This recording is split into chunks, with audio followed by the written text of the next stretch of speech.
so much for joining me for yet another video.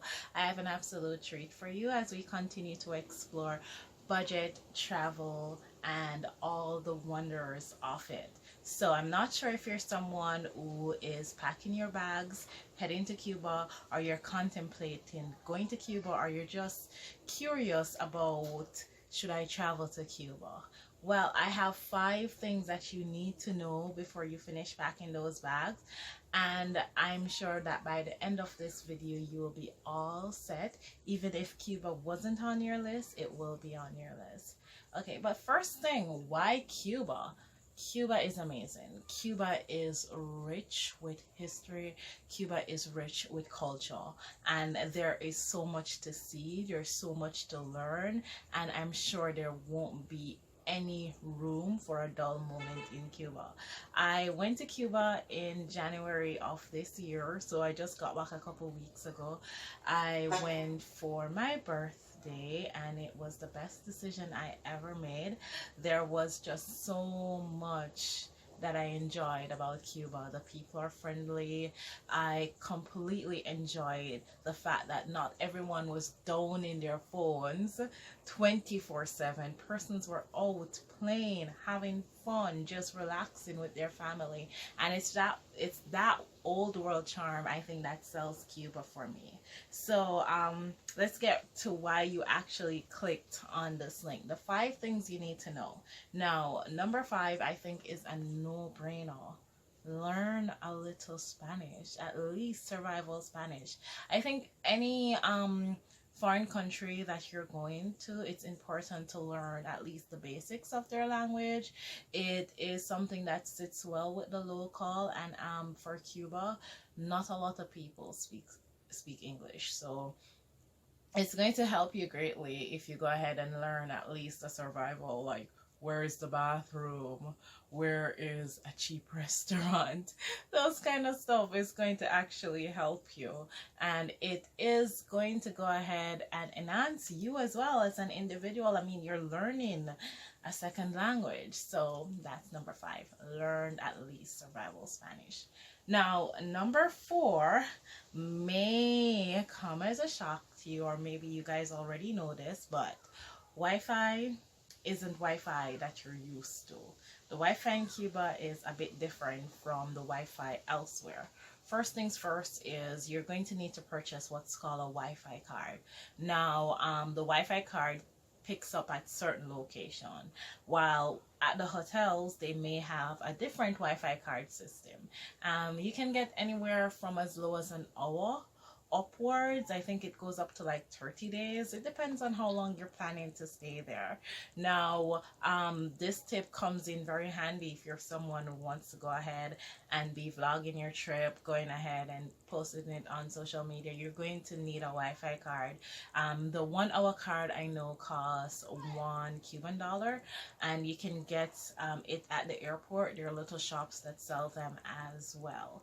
Or if you're staying in a hotel, those hotels may provide their own Wi-Fi card. So number 4, Wi-Fi isn't Wi-Fi you're used to. Number 3, now this was a shock for me. So I live in Jamaica, which is directly south of Cuba. So I was expecting the same temperature. Cuban nights are a bit cold. Cuba is a lot colder than Jamaica. That's what I found out. I almost froze to death. It was that cold in Havana. Like, I was there. I had on 3 shirts. I had to be going in my suitcase, putting on sweaters, and I packed very warmly because I was expecting tropical weather. But then I went there and it was like I was in England. I was like, what is going on? It was freezing. The days are a lot warmer, but the nights are cold. I'm not sure if it's right throughout the year. Maybe it's just the winter months, and because it's kind of closer in proximity to the US. And I think there was a cold front in Miami at the time too, so that may have contributed to it, but it was really cold, guys. So be on guard. Pack a cardigan, pack a sweater.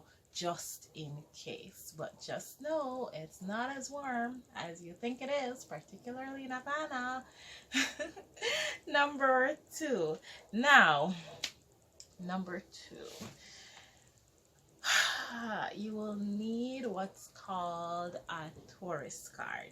Now, it's not really a visa, it's more of just an entrance form that you need to go through customs.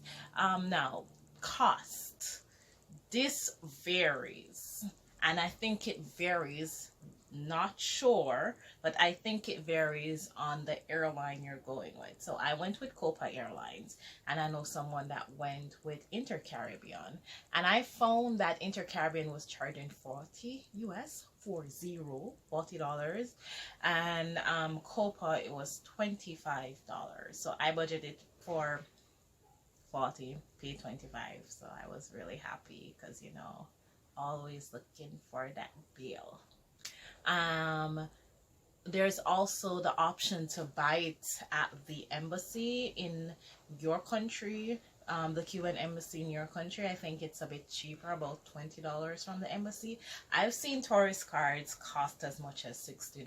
So try to shop around. You can get it from travel agents. You can get it from the embassy, as I said, from your airline at the airport. So try to shop around, hear what the cost is, because you know we're always looking out for a deal. Anywhere where you can save a few dollars, go ahead and do that. And that leads me to number one. Now, number one, this is a word of advice. You can take it, you can leave it, but don't you carry US dollars to convert to Cuban pesos, because you're gonna lose, and you're gonna lose big. Here's why.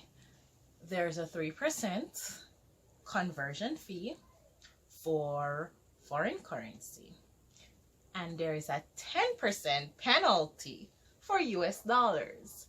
This is not charged on any other currency but US dollars. So I know you're going to Google it and you see one Cuban convertible peso is the same as one US dollar. But when you go ahead and subtract the 3% foreign conversion fee, as well as the 10% penalty, if you carry $100, you're going to get 87 Cuban pesos. So here's what you need to do. Either get yourself some euro, get yourself some pounds, or get yourself some Canadian dollars. It will see you getting a lot more for your money. Word of advice, best to carry Canadian dollars.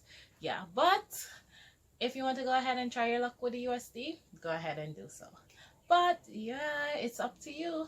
So if you're going to Cuba, you have any questions, feel free to leave them in the comment box. And if you have any other tips that you want to share, you can go ahead and leave them in the comment bar. But thank you so much for joining me as I continue to explore these nice budget ways of traveling, saving us money, saving me money, saving you money. That's what we're about. That's what we're trying to live a good life while saving, not breaking the bank. But enjoy the rest of your day, and please feel free to send me messages about your trips to Cuba and anywhere else that you'd like to see me feature. Have a great day, guys. Bye.